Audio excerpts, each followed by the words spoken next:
Hello guys, in today's video I'm gonna show you how to fix Genshin Impact's auto close problem easy and quick. If you want to fix it, all you need to do first just right click on your PC and then go to NVIDIA control panel, and then once you're here you will find use my preference. Click on it and move it to performance, and then click apply, and that's it. After that, just go back, go to settings,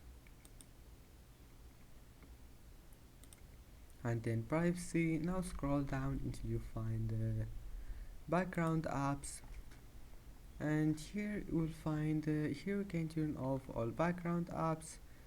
Just turn it off and go back and try again, and you will find that your problem is fixed. And that's it for today's video. Don't forget to like and subscribe, and see you in the next video.